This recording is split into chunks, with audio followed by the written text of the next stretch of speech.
الله أكبر الله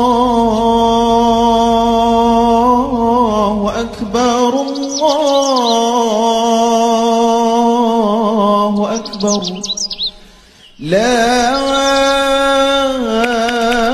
إله إلا الله والله أكبر وإن ta'uddu ni'matallah la tuhsuha. Nikmat yang amat sangat banyak, dari nikmat pernafasan, dari nikmat kita bisa berdiri, nikmat kita sehat, nikmat rumah tangga yang sakinah mawaddah warahmah, nikmat harta, nikmat rumah, berbagai macam nikmat.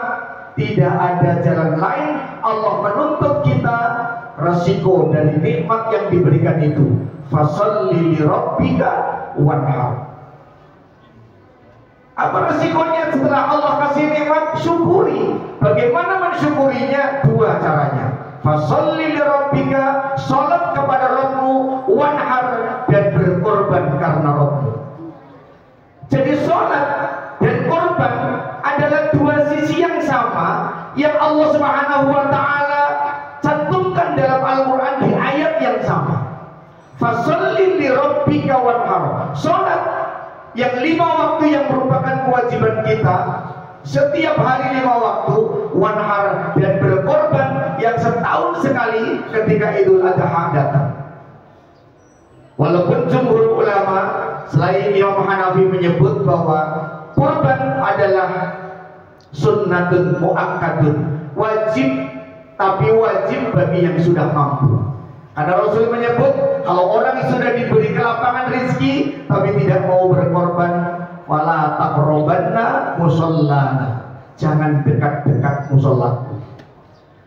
Allahu Akbar walillahil hamd. Oleh karena itu manifestasi dari syukur itu, mari kita tingkatkan ketakwaan kepadanya. Kita laksanakan apa yang Allah perintahkan, kita jauhi apa yang Allah larang.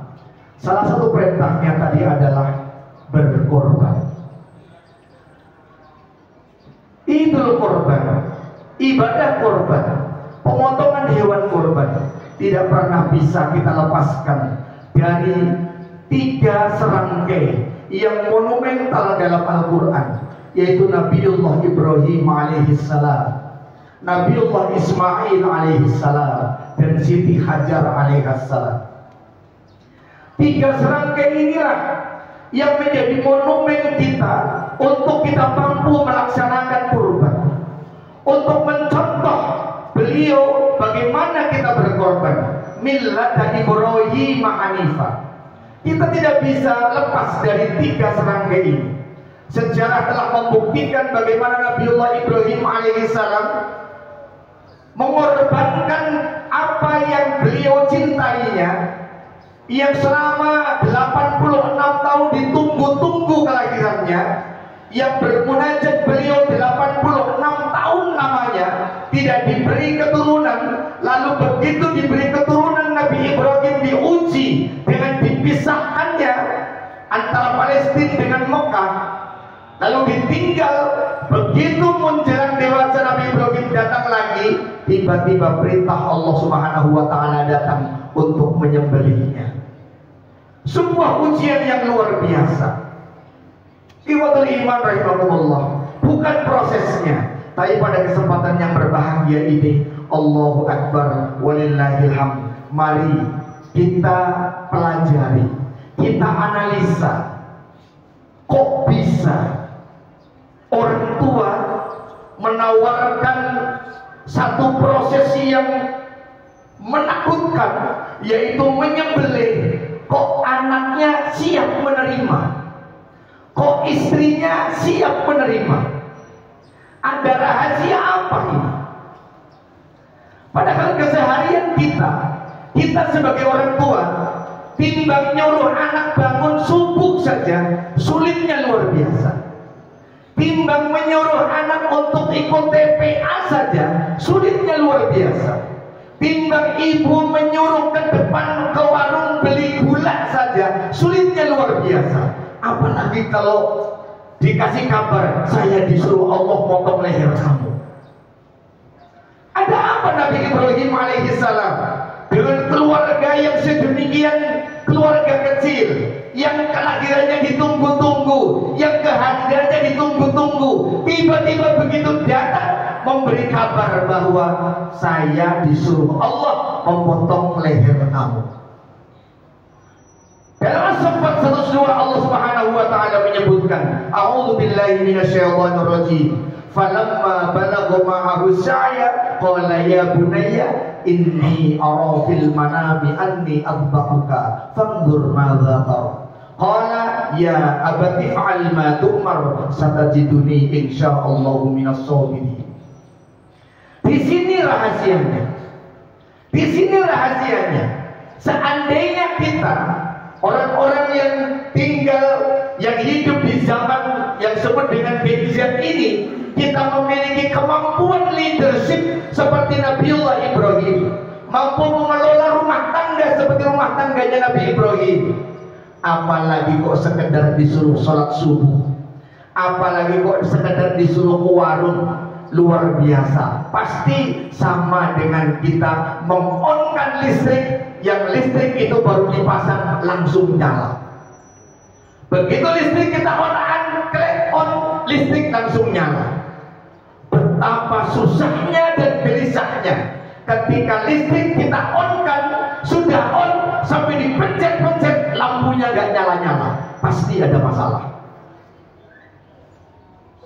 Nabiullah Ibrahim alaihissalam mengajarkan kepada kita dari surat As-Saffat itu, yang pertama Allah Subhanahu wa taala mengabarkan kepada kita bahwa Nabi Ibrahim dengan Nabiullah Ismail, putranya yang baru saja dewasa, dalam satu kisah disebutkan kurang lebih umur 13 tahun, mengawali dialog adalah dengan penuh kasih sayang.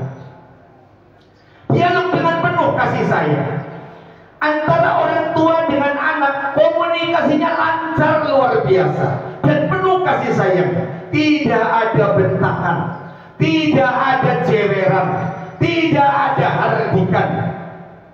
Apa yang dikatakan oleh Nabiullah Ibrahim?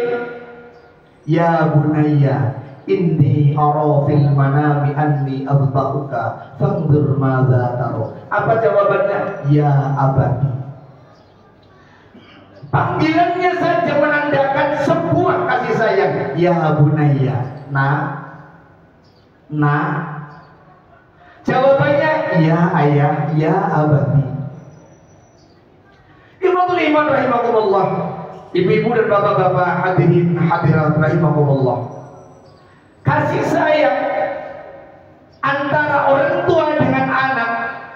Orang tua menyayangi anaknya, anak menghormati orang tua, lalu terjadi komunikasi yang intens, luar biasa hasilnya. Didikan akan begitu langsung masuk kepada diri seorang anak. Diawali dengan ya bunayya, dijawab dengan ya abadi. Itu sebuah peristiwa yang langka terjadi pada dekade sekarang ini. Bisa jadi kita zaman sekarang mungkin manggil anak ada dengan namanya, dengan suara nada tinggi, dengan intonasi, dinamika yang tinggi sampai anak terkaget-kaget bisa jadi. Ketika membangunkan sholat subuh, bagaimana cara membangunkannya? Dan itu menjadi PR kita semua. Dan ternyata bukan hanya itu, muncul kemudian akibatnya anak-anak juga keras kepada orang tuanya. Anak-anak memiliki kedurhakaan, keberanian kepada orang tuanya dengan berani melanggar aturannya, lantaran tidak ada kasih sayang di dalamnya. Ikhwatul iman rahimakumullah. Jadi yang pertama adalah tanamkan kasih sayang, komunikasi yang lancar antara orang tua dengan anak. Yang kedua, hadirin hadirat jamaah Idul Adha rahimakumullah, Nabiullah Ibrahim alaihissalam ketika memberitahukan kepada anaknya bahwa ada perintah dari Allah untuk menyembelihnya, itu mengeluarkan kalimatnya dengan nada konsultatif, nada yang konsultasi. Ayah, orang tua punya otoritas untuk mengatakan, nah ini tidak bisa, tidak, ini perintah Allah, balik kamu, ini golok sudah tajam. Orang tua punya otoritas untuk mengatakan begitu, saya bapakmu loh, saya ibumu loh. Tapi tidak, Nabiullah Ibrahim alaihissalam ketika menyampaikan ini dengan nada konsultatif, ya bunaya, inni arafil manami, inni arafil manami, tadi malam saya bermimpi menyembelih kamu. Fanzur madza tara, masyaallah. Fanzur madza tara. Nabiullah Ibrahim alaihissalam membawa logika, imajinasi spiritual yang luar biasa. Inni arafil manami, sesungguhnya tadi malam aku disuruh oleh Allah Subhanahu wa taala untuk menyembelih kamu. Lalu disampaikan kepada anaknya, fanzur madza tara, nada konsultatif. Isinya konsultasi, padahal itu perintah Allah. Perintah Allah yang luar biasa, yang kita sebagai orang tua mungkin bisa mengatakan, nah, sholat ini wajib, fardu hukumnya, dan seterusnya. Ikhwatul iman rahimahumullah. Nada konsultatif berbeda dengan nada instruktif. Lawannya konsultatif adalah instruktif, dengan menggunakan telunjuk. Pokoknya, pakai rumus pokoknya. Wis pokoknya saya orang tuamu, kamu wajib taat. Saya ibumu, kamu wajib taat. Saya bapakmu, kamu harus wajib taat. Tapi tidak diterapkan oleh Nabiullah Ibrahim alaihissalam. Tapi dengan mengajak logika putranya untuk mengawal mengimajinasi spiritual yang memang didikan luar biasa. Ikhwatul iman rahimahumullah. Yang ketiga yang menjadi menarik adalah bagaimana sosok Ismail alaihissalam. Sosok Ismail alaihissalam ketika ayahnya berkonsultasi bahwa saya akan menyembelih kamu atas perintah Allah.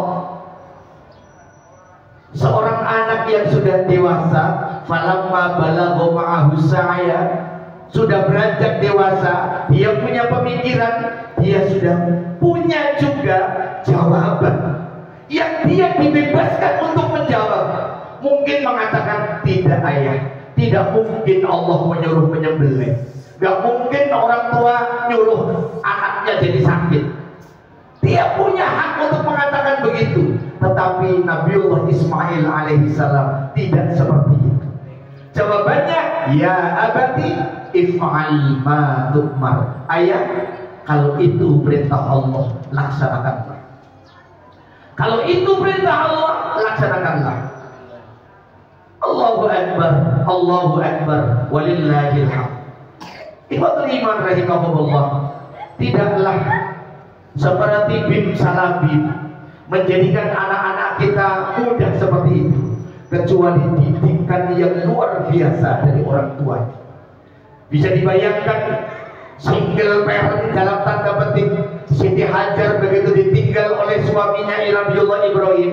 Single parent beberapa tahun di Mekah, liwang-liwung, tidak ada siapa-siapa, tidak ada orang lain, tidak ada rumah lain, sendirian di lembah yang sangat rendah, mendidik putranya seorang diri namanya Ismail, sampai kekurangan air, Safa Marwah harus lari 7 kali untuk mencari air. Siti Hajar mendidik putranya Nabiullah Ismail dengan didikan yang luar biasa. Hasilnya jawaban Nabiullah Ismail, jawabannya adalah, ya ayah, laksanakan kalau memang itu perintah Allah. Laksanakanlah perintah Allah. Subhanallah, sebuah tingkat prestasi religius yang amat sangat tinggi, yang jarang bahkan tidak ada dimiliki oleh laki-laki lain. Ikhwatul iman rahimakumullah, yang menarik, egonya sendiri ditinggalkan. Egonya sendiri ditinggalkan. Ismail tidak kemudian mengatakan, tenang ayah, laksanakanlah perintah Allah, kan anak ayah, kan anak mama. Tidak, Nabiullah Ismail alaihissalam mengembalikan semuanya kepada Allah Subhanahu wa ta'ala. If'al ma tu'mar satajiduni insyaallahu minas sabirin. Laksanakan ayah, insyaallah saya menjadi orang-orang yang sabar.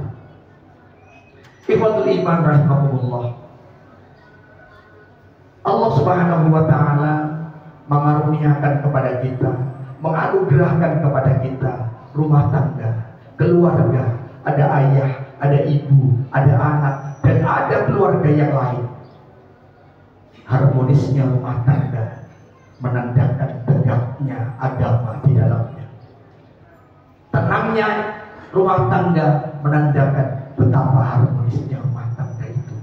Dan mencontoh keluarga Nabiullah Ibrahim dari satu sisi saja, ini sebuah prestasi yang luar biasa.